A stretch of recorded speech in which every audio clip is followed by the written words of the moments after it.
Well, the injury news just will not stop piling up for the New Orleans Saints. We have some major updates around multiple key players here on Saints Now by Chat Sports, and we're going to tell you everything you need to know as a Saints fan. I can tell you right now, one thing I do know for a fact is that I hate injuries. I can't stand them. They ruin sports. They piss me off. They ruin my mood. And quite frankly, they're just so dang frustrating. If you're with me, if you agree, hit the thumbs up icon and like this video. Let's squash that injury bug.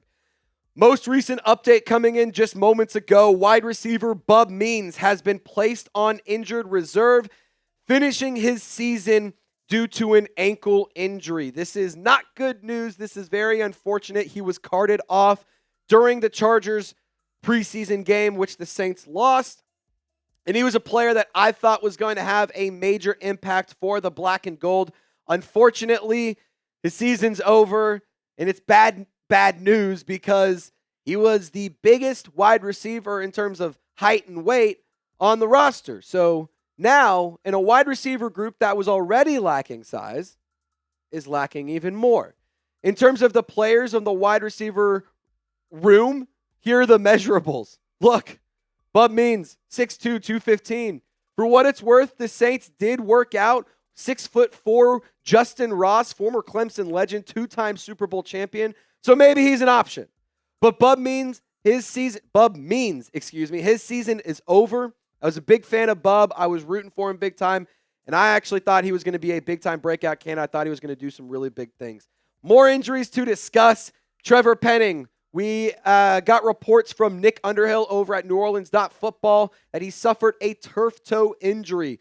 This is the similar injury that he dealt with his rookie season, which ultimately sidelined him in the middle of that campaign. And for what it's worth, the reports suggest that Penning avoided a major injury, but he is in doubt to potentially play on September 7th against the Cardinals, Week 1 of the 2025 NFL season. Recovery time, it's usually about 4 to 6 weeks. You know, with the turf toe injury, you can return quicker, but this is an injury that has happened before for Trevor Penning. Hopefully this isn't an injury that will linger and cause more problems for Trevor Penning because moving from the tackle to the interior offensive line as the left guard, he was really starting to find his way and take some good steps at training camp and at practices. And obviously now this is really bad because now for a player who's already, lacked in development, it's only getting more lacking, if you will. And so that's just not good news. Dillon Radins is the player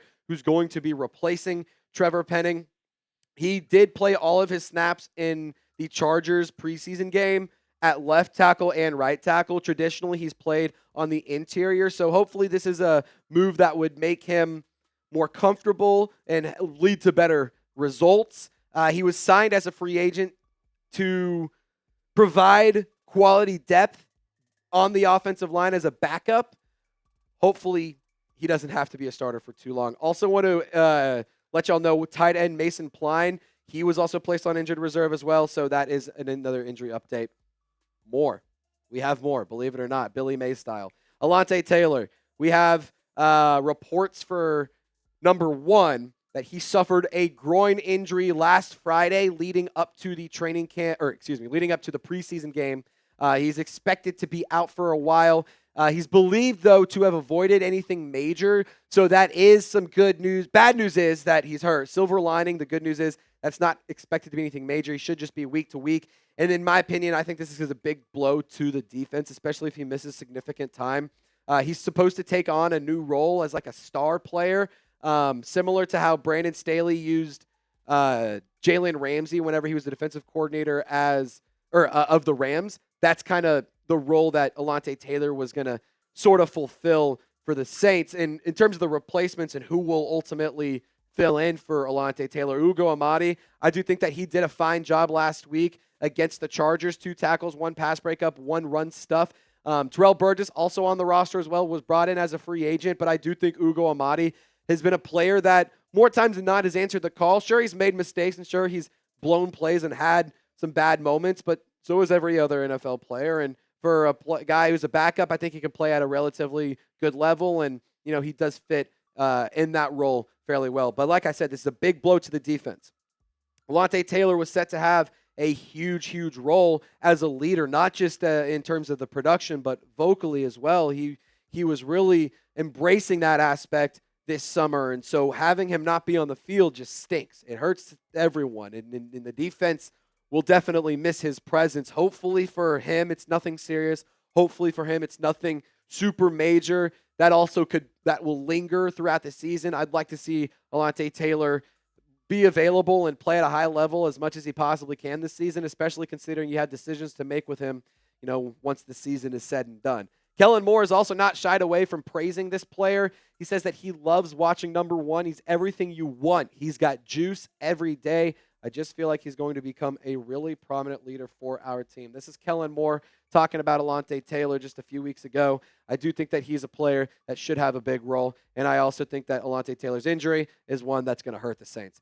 Injuries are piling up, ladies and gentlemen. This season hasn't even started. We have played 4 quarters of preseason football, and we already have put multiple players on IR. Feels like every minute we're getting new updates and new injury information around these players. So anytime there's anything notable, we are going to provide information. So be sure to subscribe so that way you can stay updated around all things New Orleans Saints. Trust me, you're not going to want to miss any updates around the black and gold.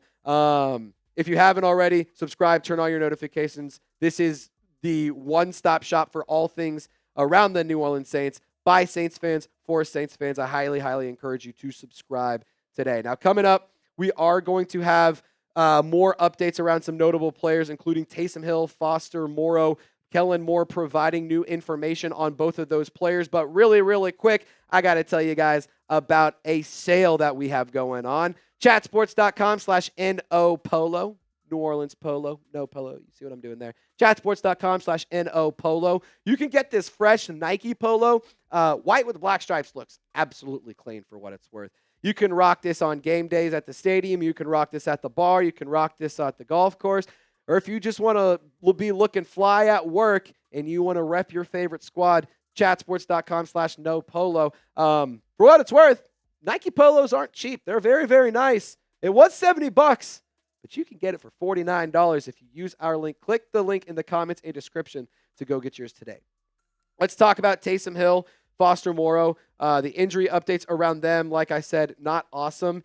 They are expected to miss more time. Foster Moreau and Taysom Hill, according to head coach Kellen Moore, are not getting back on the field anytime soon. That is a big blow to the Saints offense because both of those players are guys who can make a big-time impact, not just in terms of the on-field production, but also locker room presence and just overall vibes and fans having guys to root for. Like the expectation for what it's worth with Taysom Hill has been and still is that he won't be available until mid to late season anyway.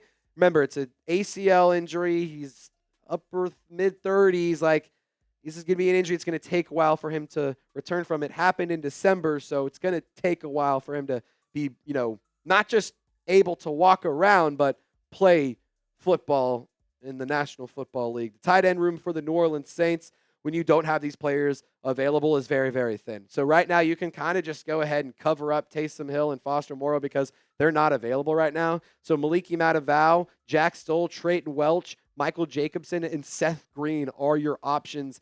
7th round pick, Maliki Matavao has an opportunity to make some noise. Free agent acquisition, Jack Stoll and Trayton Welch also have an opportunity to do something. Michael Jacobson has been a player that's been making noise at camp as well. Seth Green, an intriguing target or an intriguing player because he was a quarterback, moved to the tight end position, had some really good moments in the UFL with the Arlington Renegades. But, right now it's pretty much Juwan Johnson and, injuries. A healthy tight end room, in my opinion, would make a massive, massive difference for the New Orleans Saints because Kellen Moore's offense has been known to heavily lean on and utilize the tight end position. He's not shied away from using those players a lot at all of his different stops. So when you have more tight ends available, that's really, really good news for the Saints. They did not draft one until the 7th round. I was very adamant on the Saints trying to add one. They did not sign Noah Fant after a free agency visit. It does take 2 to tango in that regard, but I do think the Saints are going to be in the market, not just for a wide receiver, but honestly, should probably check out the tight ends as well. When it comes to other injuries, there's Will Clapp. We've discussed that in great detail on the channel. He was placed on IR with a foot injury. Bub Means, like we mentioned at the top of the show, placed on IR with an ankle injury. Both of these players' seasons is over. Good news for Devin Neal and JT Gray. They're both dealing with hamstring injuries, but yesterday at practice, they were actually working off to the side. So, it's good to see that they are starting to progress in the right direction. Edge rusher Yashin Davis also, he's dealing with an injury as well. He's been a player that's been making noise at training camp, and I do think that getting him back on the field would be really beneficial. I'd like to see him be an option, and I'd like to see him I'd like to see him be available, and I'd like to see him be an option for the New Orleans Saints. All in all, it feels like this team is cursed. Feels like somebody put some bad juju on this franchise and said, you know what, you guys are always going to have to just deal with injuries. That's how it is. That's what we're doing. Suck it. That's your reality. It feels like this team is the most injured every single year. Multiple people on IR. Nick Saldiveri is also on IR. And we have played 4 quarters of preseason football. It's unbelievable. I'm tired of injuries. I hate them, and I'm ready to squash the injury bug. So if you're with me, help me out. Let's squash this son of a gun together. Hit the thumbs up icon right now and squash that son of a bitch. Be sure to subscribe to Saints Now by Chat Sports. My name is Trizzy Trace Girouard. We are going to provide more injury news, updates, and information around your favorite football team anytime there's something to discuss. Y'all stay golden, and we'll see you next time.